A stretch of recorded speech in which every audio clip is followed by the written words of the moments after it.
They picked the wrong person to provoke, but how would they know what kind of storm they were walking into? One quiet man, one ruthless gang, and a moment that could ignite everything. Let us know in the comments where you're watching from, and tell us, what would you do in his boots? He always took the corner booth. Not because it had the best view or the best light. It was the vantage point. You could see both exits. You could count every set of hands when things got tense. That kind of awareness didn't go away, even after 2 decades in force recon. Nathaniel Nate Rourke didn't know how to shut it off, and if he ever could, he wasn't sure he'd want to. He stirred his coffee slowly, the chipped white mug warmed by the 5th refill of the day. He wasn't in a rush. His Kenworth was gassed up and ready, trailer hitched, logs cleared, but the road wasn't pulling him yet. Not today. Beth, the truck stop owner, wiped down the counter with practiced indifference, but Nate didn't miss the sideways glances. He'd caught her doing that more often lately. There was something nervous behind her smile, something that told him the tension in Horizon Junction wasn't just in his head. Small towns didn't stay quiet forever, not when the highways fed in and out like arteries, and lately Nate had started to feel the pulse shift. He caught a flicker of movement in the reflection off the napkin holder, not just any movement. Swagger. Intent. 2 men walking like they owned the road and the people on it. The one up front, big and greasy like a bulkhead that hadn't been cleaned in years, wore a cut that read Iron Vulture's MC Momad. The other, twitchy and thin, had ink crawling up his neck like vines trying to strangle him from the inside. Nate didn't move. He didn't need to. It wasn't his job to stop every lowlife who passed through, and frankly, this wasn't his business. Until it was. The first man, Royce Vulture Mathers, let the doors swing open behind him, letting the dusty heat slap the room before it swung closed. He scanned the room like it owed him money. His eyes landed on Nate, but moved on quickly, mistaking quiet for harmless. Classic mistake. "Afternoon," Vulture said, his voice oily with fake charm. "Heard this place has the best burgers off the 75. Beth stiffened slightly, but nodded. "You heard right. We're new around here, expanding our territory. You know, commerce, community," Vulture said with a grin that never reached his eyes. His partner, Shiv, was already eyeballing the register like it was a slot machine that just needed kicking. Beth gave a polite smile, but her eyes flicked toward Nate. He gave the barest shake of his head. "Not yet." Vulture leaned on the counter like he owned the place. "Say, you the owner? Beth, right? We might be in town a while, and we like to keep the places we visit safe." Beth said nothing. "See, sometimes things get rough out there. A business like this might need some local friends," he continued, tapping the countertop with fingers adorned in heavy silver rings shaped like skulls and crosses. Nate's eyes never left his coffee, but his muscles tightened. He'd seen this before. Kandahar, Juarez, Baton Rouge. It always started the same. Walk in loud, pretend to smile, lean on something until it bent, and if it didn't bend, they broke it. "I'm not interested," Beth said firmly, her voice shaking only slightly. Shiv gave a low chuckle. "Oh, you'll be interested when your back freezer stops working, or when your deliveries suddenly don't show up." Vulture nodded along. "It's just a courtesy. We help out, you pay a little, things stay smooth, refuse, and things get unpredictable." A few truckers across the diner were paying attention now. One even stood halfway, until Nate gave him a slight, almost imperceptible nod to sit. "Not yet." "Listen," Beth said, clearly trying to keep things calm. "I appreciate you stopping by, but we've been doing just fine for 20 years without any protection." Shiv sneered. "Sounds like you're not getting the picture." "I get it," came Nate's voice, finally cutting through the tension like a scalpel, calm, low, controlled. Both men turned, eyebrows raised. "You've said your piece. She said hers. Time to move on." Vulture looked him over, unimpressed. "You the security around here, old-timer?" Nate didn't smile, didn't blink. "Something like that." Chiv stepped forward, his boots heavy on the tile. Got a real problem with people butting in. Nate took another sip of coffee, then set the mug down gently. You're standing on private property that makes your threats trespassing, and your next move might make it assault, so unless you want to escalate to a felony in front of witnesses and cameras, he nodded toward the far corner. I'd recommend finishing your burger somewhere else. Vulture looked at the camera, then back at Nate. Now he was studying him, noticing the calm, the stillness, the precision. Vulture had been around long enough to know the guys who sit real still, who don't puff up and shout, those are the ones you have to watch. Ship didn't get it yet. Men, I say we wreck this place and teach the hero a lesson. No, Vulture muttered. Not yet. He looked back at Nate. You a cop or something? Worse, Nate said. Retired. Vulture stared a little longer, then turned to Shiv. Let's roll. Shiv was fuming, but he followed. The door swung open again, and the heat followed them out. Beth let out a shaky breath. The other patrons slowly resumed breathing too. You all right? She asked. Nate didn't look at her, just picked up his coffee again. They'll be back, she whispered. I know, he said, taking a slow sip. And next time, they won't just talk. She was silent for a long moment. Then, what are we going to do? He set the mug down and finally looked her in the eyes. Simple. We prepare, because they had just made a mistake. They'd mistaken a quiet booth and a plain man for weakness. But this place wasn't just another truck stop. And Nate Rourke wasn't just another trucker. It started with one phone call, not to law enforcement, not to the sheriff. Nate knew better than to trust local channels when the enemy you were facing had roots that dug far deeper than just two biker thugs swaggering into a diner. He waited until the parking lot was empty. Then he stepped out onto the sun-bleached gravel behind the truck stop, found the shade behind his rig, and pulled out a battered black flip phone with chipped paint on the buttons and military-grade encryption built in. He didn't need to scroll. The number was hard-coded, buried under muscle memory and old debts. The line clicked after 2 rings. And Nate Rourke. A pause. Nate, it's been a minute.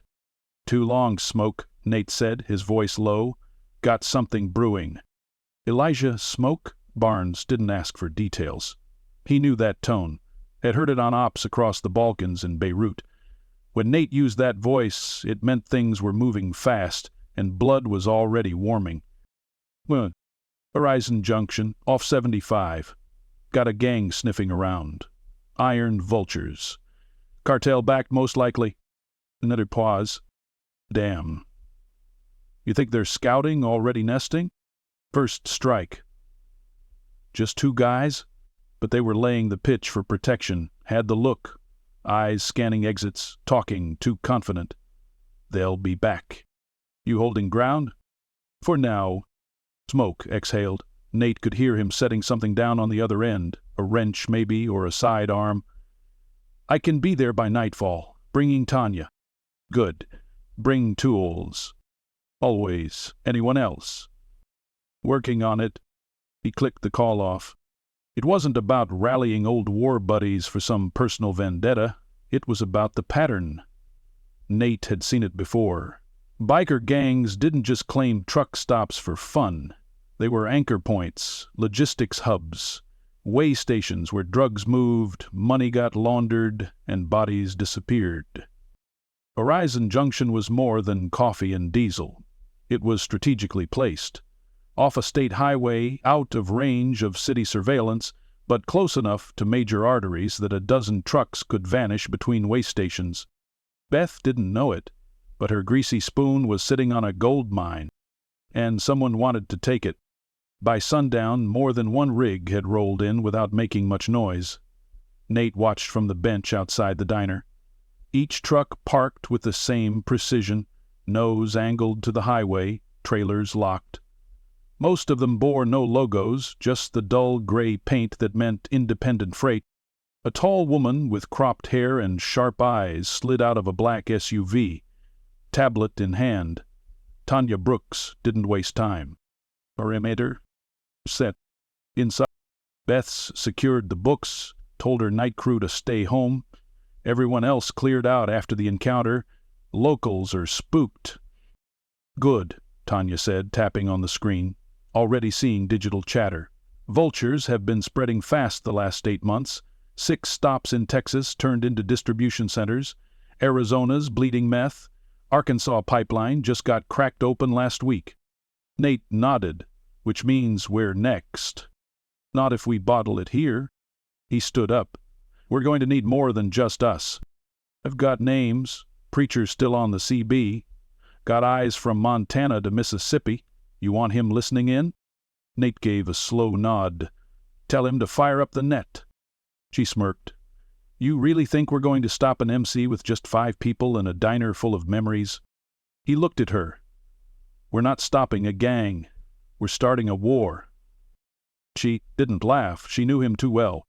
Later that night, as the sky turned to ink and the stars came out one by one, Beth found Nate sitting alone at his booth, drawing on a napkin with a broken pencil stub.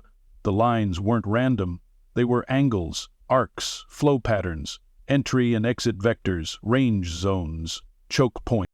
She slid into the seat across from him, her face pale from worry but steady. You're planning something? Not something everything. Beth looked down at the napkin. You've done this before? Too many times. I don't know if I'm ready for this kind of fight, Nate. He met her eyes. You don't have to be. You just have to hold the line until help gets here. Beth chuckled dryly. What help? This isn't the military. This is a truck stop. Nate looked through the window, where more rigs were pulling in, one by one. They didn't honk. They didn't make a show. But they parked with precision, with purpose. Each one carried a driver who'd once worn a uniform. Army, Navy, Marines, Coast Guard, Air Force. They didn't talk about it. They didn't have to. I made a few calls. You called them? No. I lit the signal, Nate said. They're answering it. Beth looked out the window, eyes wide. Some of the men were already coordinating in the parking lot, lining up supply boxes and checking comms gear. One man was unrolling what looked like reinforced mesh wire. Another was dragging sandbags from his flatbed. You really think this'll work? No, Nate said, standing up. I know it will. Right. He paused in the doorway. The glow of the neon sign washed over him, catching in the hard lines of his face. Because people like them, he said, nodding at the gathering crowd, have been waiting for an excuse to remind the world who they are. He left her sitting there, staring at the kind of army that didn't wear uniforms anymore, but hadn't forgotten how to fight. 3 hours later, the security grid was live. Drones, civilian-grade but modified, swept perimeter arcs every 12 minutes. CB chatter crackled through the speakers inside the diner. A man known only as Preacher read out codes and license plates from truckers logging threats on the interstate. Tanya had converted the back storage room into an ops station, complete with maps, convoy tracking, and satellite uplink, every bit of it funded through vet-owned freight companies and crowd-funded Patriot Tech forums. It was no longer just about a diner, and Nate Rourke knew it. This wasn't about protecting Beth's livelihood. This was about building a firewall where the world thought there was none. And when the Iron Vultures came back, they'd be met with a wall of steel, experience, and unshakable resolve. Not because Nate wanted to fight, but because some men are built for it, and some places are worth protecting. The map had changed. The war hadn't. And in the quiet before the next storm, Nate Rourke looked across the parking lot, full of warriors hiding in plain sight, and knew one truth with perfect clarity. They weren't ready for what was coming, but he was. The roar came just after dawn. 3 motorcycles, black and rumbling like thunderclouds on wheels, tore through the quiet of Horizon Junction's main road, trailing dust and aggression behind them. This time they weren't alone. A matte black van followed, windows tinted too dark to be legal, flanked by 2 lifted pickups with gun racks in the back and Iron Vultures decals slapped on the doors like warning signs. They didn't slow down, didn't need to. Their arrival was a message. Beth saw them from the window first. Her breath hitched. She dropped the coffee pot, shattering it against the counter tiles, but she didn't look down at the mess. Her eyes were fixed on the road, on the wolves coming in daylight. Nate was already moving. He didn't run. He walked with that same steady, lethal rhythm he always had, calm before contact. He adjusted the strap of the plate carrier beneath his flannel shirt and reached for the radio clipped to his belt. Eyes up. They're here. Tier 1. Perimeter lockdown. Lock and listen. Across the lot, Elijah Smoke Barnes rolled out from beneath his truck, grease on his fingers and a sidearm already strapped to his thigh. He didn't speak, just nodded toward Tanya, who was perched atop a makeshift command tower fashioned from pallets and reinforced scaffolding. She pulled up the drone feed on her tablet and zoomed in. 3 bikes, 2 trucks, 1 van, 7, maybe 9 heads total. Can't see inside the van yet. Copy, Nate replied. Inside the diner, regulars were gone. Chairs were stacked, booths were cleared out. Beth, her face pale but jaw set, was kneeling behind the counter, reaching for the emergency panel Nate had installed just 2 nights prior. 1 press and the windows would steel shutter. But Nate held up his hand. Not yet. Let them see what they think they're walking into. The bikes peeled into the gravel with a screech, loose stones pinging off the front of Nate's Kenworth. The first rider, Vulture, killed the engine and swung his leg off in one fluid motion. No smile this time, just the cold, hollow stare of a man who believed he still held the upper hand. Shiv was right behind him, gnashing his gum and cracking his knuckles as he stepped down from the tailgate of one of the trucks. The van stayed shut. Nate stood in the same spot as before, arms loose at his sides, posture relaxed. But his eyes were locked in, scanning, reading the angles. "You really like this place, huh?" Vulture called out, walking a slow arc toward him. "Must be sentimental." "Just quiet," Nate said. "Good food, clean bathrooms. That's worth defending." Shiv snorted. "You talk like you still running Black Ops or something." Vulture chuckled. "See, I did some reading since we last met. Nathaniel Rourke, Force Recon, disavowed but never dishonored, drug interdiction in Colombia, Syria, and Libya. You were a ghost." Nate didn't respond. Vulture took a step closer. "Problem is, ghosts don't scare people anymore. They get forgotten." Behind him, the van door finally opened. The man who stepped out didn't belong on the street. He was too clean. Tailored jacket, designer shades, hair slicked back like a banker, not a biker.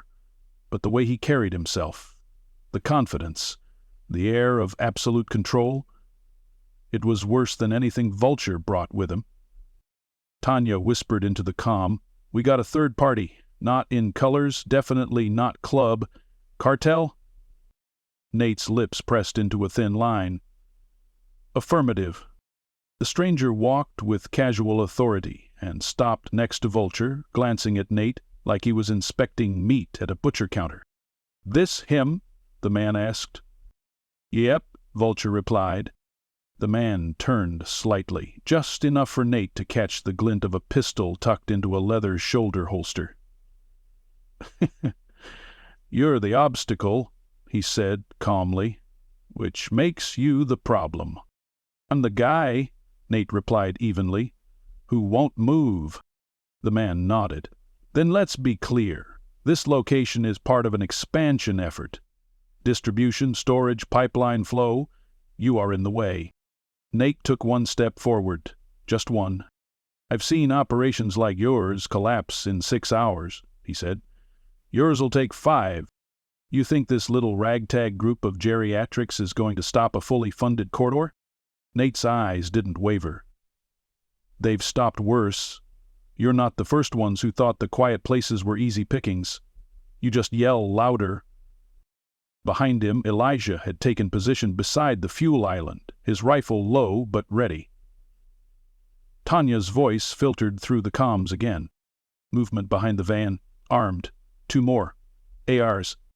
Shiv shifted, sensing the tension. Vulture rolled his shoulders.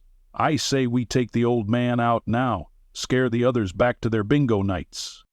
The stranger raised his hand. Not yet. We make one offer. One time. He stepped forward. We pay you. We pay all of you. Leave. Let us have the location. Keep your rigs. Hell, we'll even patch your names out of the system. You walk away untouched. Nate looked around the parking lot. Every rig in sight had a set of eyes trained on this moment. These weren't just truckers. They were men and women who had built their second lives after war and sacrifice, who knew what it meant to be underestimated, to be dismissed. And they were watching. No, Nate said. The man tilted his head. You sure? Nate glanced toward the diner. Beth was watching from the window, hand resting near the shutter switch. Yeah, I'm sure. The man sighed. All right, then. He turned and walked back to the van, motioning with his fingers. Nate's voice rang out across the lot. Tell your handlers. They'll lose more than a truck stop. They'll lose the whole damn highway. The man paused, but didn't respond. Then the van's doors slammed. Vulture stared at Nate one last time before backing toward his bike.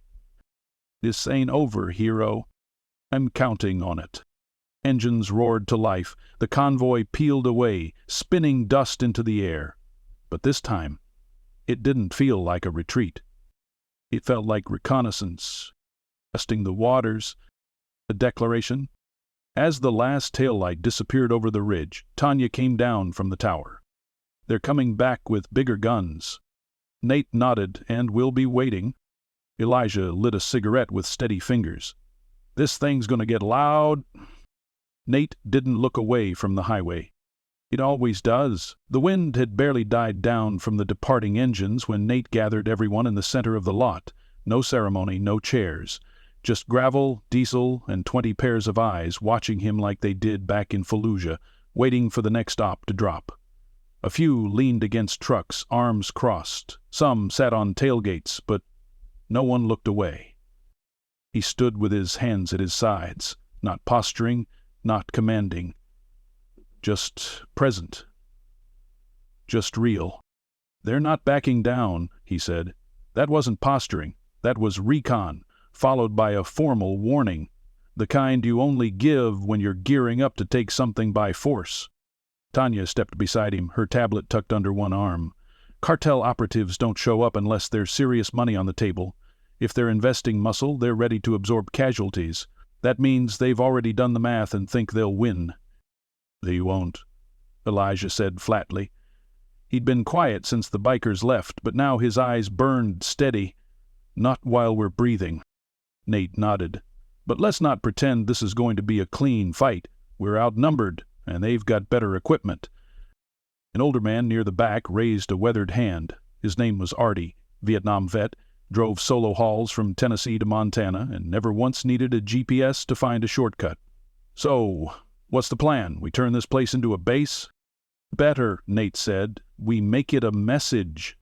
He dropped a weatherproof map on the hood of his rig. Tanya helped pin the corners with water bottles and gear bags. Red markers dotted key points. Entry routes, tree lines, blind curves, electrical junctions, and sewer access. Preacher's voice buzzed through a portable speaker relaying trucker chatter from counties out. They've got scouts on the 40, Preacher said, his voice distorted but clear. Unmarked bikes, moving like sweeps. Heard one mention the word soft hour, probably planning a nighttime move. Nate scanned the map. We can use that. They think night gives them cover. Let's give them a welcome party. Tanya grinned. Active defense protocol? Layered, Nate said. Perimeter lights stay off until contact. We string motion alerts along the lot's west edge. Smoke, you handle the remote flares? Don, I want Beth off-site tonight. She's not part of this. She won't go, Tanya muttered. She will, Nate replied, because she knows if this place falls, it's not just her diner. It's every trucker stop from here to Amarillo. As the meeting broke up, the air grew heavy, not with fear but with focus, the kind of quiet determination you only see when people decide something is worth protecting more than their own comfort. That night, the diner was dark. No neon, no jukebox humming old country songs, just silence and shadow. Nate sat with Tanya in the ops room watching live feeds from drones and motion sensors. Every few minutes a thermal flare lit up someone moving near the edge of the property, a raccoon, a possum, one guy taking a piss behind a trailer. Nothing out of place yet. But Nate's gut told him it wouldn't last. At 1:27 AI mem, a click sounded in his earpiece. Preacher's voice again. Got a ping on the CB, channel 12. It's them. They're coming in quiet. 3 minutes tops. Nate clicked his mic. Copy. Light up the welcome mat. Tanya hit the switch. Out in the darkness, the low hum of buried lights snapped on, bathing the west edge of the lot in harsh white. The gravel shimmered like snow under floodlights. Nate stepped out of the ops room and into the night. He wasn't the only one. From between trucks, out of bunks, and under rigs, his team emerged. Veterans of every age, some still young and sharp, others with hair gone gray but eyes just as deadly. They moved with unity, not chaos. And in front of it all stood Nate. The bikes appeared first, 3 of them flanking a 4th with a sidecar, an old military-style thing, probably just for show. Then came the trucks, 5 in all. They didn't blast music. They didn't rev to intimidate. This was surgical. Nate stepped forward, hands loose. Vulture walked ahead of his crew, Shiv flanking him. The clean-suited cartel rep was absent this time. It was all muscle now. Vulture stopped 10 feet from Nate. You had your warning. And you had your chance, Nate replied. You really gonna get people killed over a place that serves burnt coffee and chicken-fried steak? Nate didn't answer. Behind him the lights glinted off steel and Kevlar, off hands that held tools turned to weapons. I don't need all of it, Vulture continued, just the back. For shipments. The rest can stay. Hell, you can even eat your damn burgers while we move weight through the kitchen door. This stop doesn't run with blood money, Nate said. Vulture looked around, almost amused. You think this is the only place we've tried this? No, Nate said, but it's the last one you'll ever try. Vulture tilted his head. Big talk for a has-been. Nate moved first. Not with fists, not with a gun, with a gesture. One sharp flick of his left hand and a line of floodlights kicked on behind the rigs and revealed the second wave. More trucks. Dozens. Lined up in rows, each one marked with the symbols of different companies. Freight, food, fuel, meds, all of them silent, all of them occupied. Every one of them a veteran's second life. Every one of them a front line. Vulture stared, face unreadable. You're not just protecting a diner, he said slowly. No, Nate replied. I'm protecting a community. Shiv reached for something under his vest. Tanya's voice barked over the comms. Gun! Nate ducked low, and the staccato crack of suppressed fire split the night. Shiv's gun flew from his hand before it could clear the holster. He screamed, clutching his wrist, and dropped to one knee.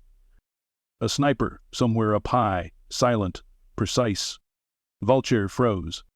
Walk away, Nate said, his voice steel. This is war now. Nate nodded once. It's always been. Vulture looked around, at his wounded second-in-command, at the rows of trucks, the fixed sights trained on every movement his men made. Then he turned. Fall back. The bikes turned without a word. The trucks reversed slowly, then rolled out. Nate didn't move until their engines disappeared into the black ribbon of highway. When it was over, he finally spoke into the radio. Hold positions. No one leaves. We've won this battle. Not the war. He turned toward Tanya. She was already typing, eyes glued to the monitors. Was that it? She asked. No, Nate said, wiping sweat from his brow. That was their test run. Then, what's next? Nate looked into the shadows beyond the lot, beyond the trees, beyond the reach of their lights. Next, he said, they send everything. They came before sunrise. No thunder of engines this time, no screech of tires to herald their arrival, just a quiet tension that wrapped itself around Horizon Junction like smoke before a fire. The air felt heavier, the birds didn't chirp, even the wind stayed low. Nate Rourke stood at the edge of the diner's roof, binoculars steady in his hands, scanning the tree line that bordered the western approach. "They're here," he said into the mic clipped to his collar. Tanya's voice buzzed in his ear. "Thermals confirm movement. Slow creep, maybe 20 heads. Could be more behind the tree line." "Then it's begun."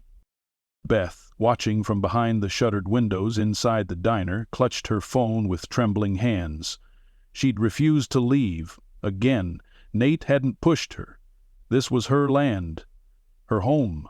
She had earned the right to stand on it even as the storm gathered. "Deploy Phase 2, he ordered, voice low but firm. Across the lot. Elijah reached into the side panel of his rig and flipped a concealed switch. All at once, the perimeter flared to life. Not with lights, but with motion-triggered deterrents Nate's team had installed during the second night of preparation. The parking lot perimeter buzzed as microcharged fences came online. Not lethal, but enough to stop a man cold if he wasn't expecting it. A row of oil drums filled with water and concrete now lined the lot's edge, forming an improvised barrier. Makeshift, sure, but it would slow a vehicle enough to matter. Tanya's voice came again. "We've got unmarked SUVs and trucks moving off the shoulder of Route 40. 4 total, no plates, tactical movement." "They're flanking," Nate muttered. "They're not just here to threaten. This is an assault." "Copy that. Drones are holding, but I'll lose feed once they enter the blind zone. Then we go analog." Nate reached for his earpiece. "Preacher, time to earn your stripes." The old voice came back, weathered but clear. "Got him. CB's lighting up like Christmas. Local chatter says the town sheriff's off the grid. Whole department's quiet. They either bought him off or scared him off." Nate exhaled through his nose. "Then it's just us. Always was." Bite training exercises. It was 5:11 a.m. when the first shot rang out. It wasn't a warning. It was the sound of a suppressed rifle cracking from the forest's edge, followed by the sharp hiss of rubber deflating. One of the rigs near the north corner dropped on one side, tire punctured. A diversion. Then came the real push. 3 men in tactical gear emerged from the tree line, masks up, rifles drawn, moving like a trained breach team. Not bikers, not thugs, professionals, hired guns. Nate took the first shot himself. His rifle barked once, and the lead man crumpled, dropping like a marionette with its strings cut. Tanya's voice shouted over the comms. "Contact! North side! Second team incoming east flank!" Elijah dropped behind a stack of pallets and opened up with his M4, bursts controlled and deliberate. He wasn't just laying down fire. He was shaping the field, forcing the attackers into choke points. Every movement was intentional. Behind the barricades, 4 more veterans returned fire. One of them, a woman in her 60s with a prosthetic leg and the stance of a former MP, took out 2 men trying to flank low beneath a flatbed. From inside the diner, Beth knelt behind the counter, shotgun clutched tight in her arms. She wasn't aiming at anything yet, but she was ready. Nate moved from rooftop to ladder, descending quickly to the ground. He waved 2 men toward the rear alley, redirecting them to cover the west approach. They sprinted, silent and focused, barely speaking. None of them needed orders. They only needed direction. Smoke's voice burst through the earpiece. "They're trying to breach the south fence. Looks like bolt cutters. Could be demo charges. I'm heading there now." "Hold them. We need to keep the perimeter intact." "You got it." At 5:26, the second wave hit. This time it wasn't just trained operators. It was the bikers. Loud, reckless, armed to the teeth and high on whatever courage their cartel cash had bought. They rolled in screaming, pushing toward the eastern line with dirt bikes and ATVs. One of them hurled a Molotov. It never landed. Tanya's sniper round struck the bottle mid-air, exploding it before it could even arc downward. The biker screamed as flaming alcohol splashed back toward him. He went down in a tumble of fire and fury, rolling on the gravel, forgotten by his own. Nate moved through it all, weaving between cover like a ghost in denim and boots. He wasn't barking orders. He didn't need to. His team operated on instinct and trust, muscle memory from lives lived in the dirt and sweat of combat zones far worse than this one. At one point he found himself behind the rig known as the Hammer, owned by a vet named Curtis from Nebraska. Curtis had a mounted .308 he'd legally registered for hunting, but which now served a far more aggressive purpose. "You good?" Nate asked. Curtis grinned behind mirrored shades. "Never better. Feels like Fallujah with better food." A round pinged off the side of the trailer. Nate turned, spotted the shooter through a break in the trees. He raised his rifle and dropped him with a single breath. Back at the ops station, Tanya was typing furiously, rerouting camera feeds and keeping track of movement via walkie beacons attached to vehicles. They were running dark on tech, no internet, no GPS. But she'd learned to build networks in the most austere environments. She didn't need cell towers. She had courage, duct tape, and 5 battery backups. Smoke's voice crackled again. "South fence is holding. I counted 9 shooters, but they're down to 3 now." "Confirm west side," Nate ordered. "Clear for now," Tanya answered, "but there's chatter. One last push. They're regrouping." "Let them." Nate stepped back into the center of the lot. His boots crunched gravel. His eyes scanned the line of trucks, the makeshift walls, the veterans breathing hard behind oil drums and tire stacks. They weren't soldiers anymore.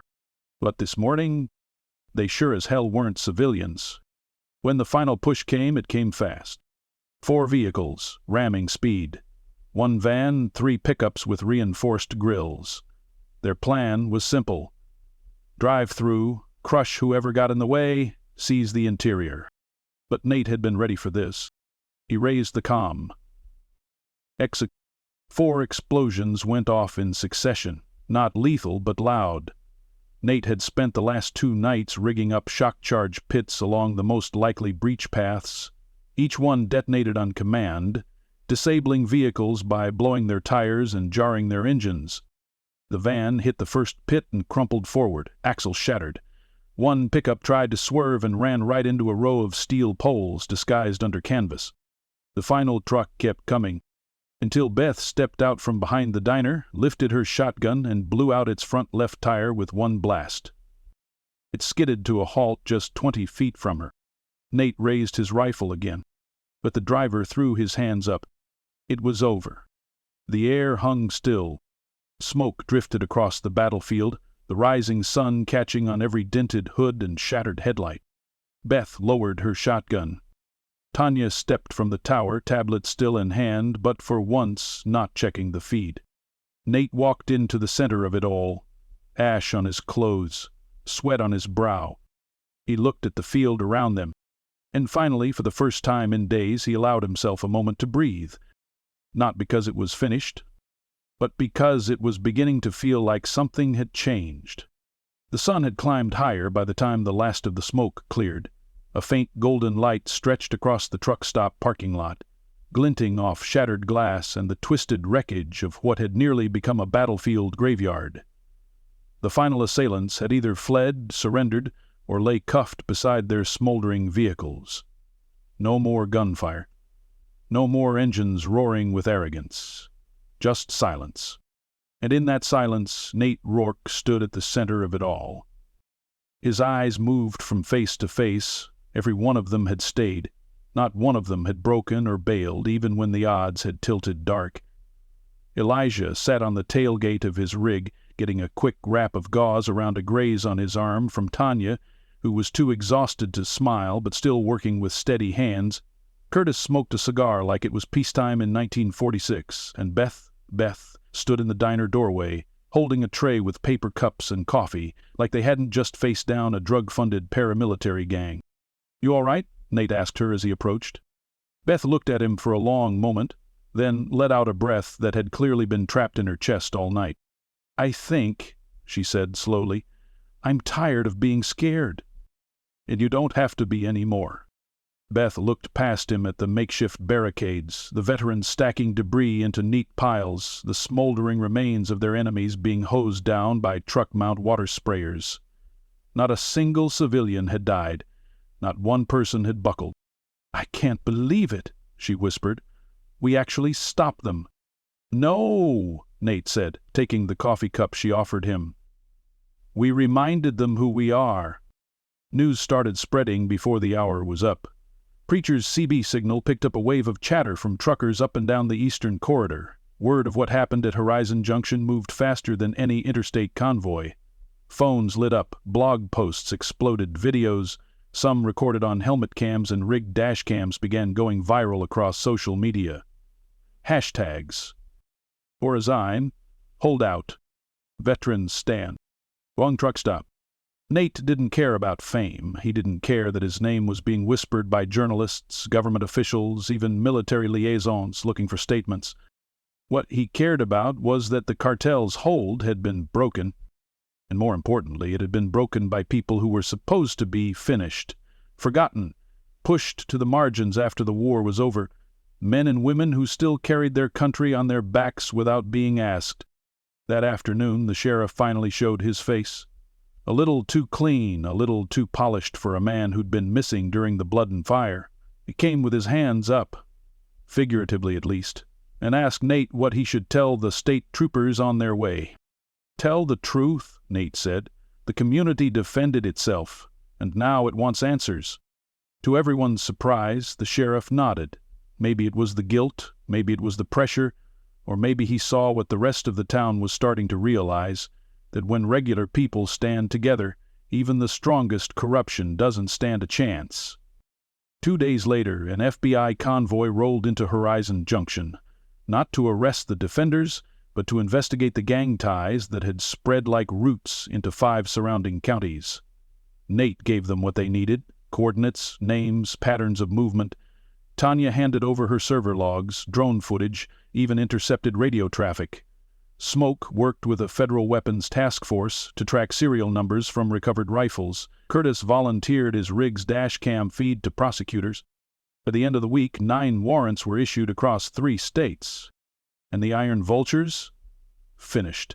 The leadership chain was snapped. The cartel's distribution line on that corridor cut and cauterized. Beth reopened the diner 3 days after the last sweep. She didn't change the name, didn't repaint the windows or swap the stools. She just added a new sign near the door, carved into a heavy plank of oak. Horizon Junction, we don't back down. It wasn't just a slogan. It was a warning. Nate stayed for a while. He took up a semi-permanent post at his booth in the corner, his usual black coffee and road map never far from reach. Beth never charged him. The other truckers knew not to sit in his spot. And every few days another veteran would roll through, one who'd heard the story, one who wanted to shake his hand, share a meal, or just sit quietly and feel the weight of what had happened here. A movement was building, not violent, not radical, just strong, principled, focused. Veteran-owned businesses started banding together, trucking companies, mechanic shops, logistics teams. They began flagging suspicious accounts and refusing to transport for clients linked to known criminal fronts. Tanya helped design a shared database, open source and verified. Smoke trained drivers in basic counter-surveillance and route safety. Curtis gave interviews on podcasts. The quiet professionals were speaking up, and people were listening. A month after the siege, a family from Arizona showed up at the truck stop. 2 parents and their teenage son. They didn't say much at first, just sat at a booth and ordered 3 milkshakes. Then the father stood and asked in a shaking voice if Nate was here. Beth nodded toward the corner. The man approached, holding a small wooden box wrapped in a blue ribbon. "My brother," he said. "He was a driver, a veteran. We lost him last year. But he would have wanted to be part of this, so we wanted you to have this." His flag. Nate stood slowly, took the box with both hands. He didn't say much, just nodded, and they nodded back. When they left, he carried the box to the diner's far wall, cleared a space between 2 framed pictures, and hung it there. No plaque, no inscription, just a folded flag behind glass. resting between two black-and-white photos of long-haul convoys. As the weeks turned to months, the truck stop transformed. A new wing was built, funded entirely by donations. It housed a medical bay, a communications hub, and a bunk room for drivers who needed rest. Veterans could stay free. Food was always hot. The front counter had pamphlets for mental health services, financial support, and job boards run by vet-friendly employers. And in the center of it all was Nate. Still quiet, still watchful, but not alone. One morning, just before dawn, he stepped outside with his coffee. The horizon glowed orange behind the silhouette of rigs and power lines. Beth joined him a few minutes later, wiping her hands on a rag. "You ever think about leaving?" she asked. He took a sip, shook his head. "This place means something now." She smiled. "You know, you're kind of a legend, right?" To Trucker. "No," she said. "You're the guy who reminded the country what respect looks like." He didn't respond. Didn't need to. The rumble of a new engine echoed down the road. Another driver coming in. Another veteran answering the silent call. Because once upon a time, a gang of bikers thought they could break a quiet man at a lonely truck stop. But they chose the wrong veteran, and the world would never forget it.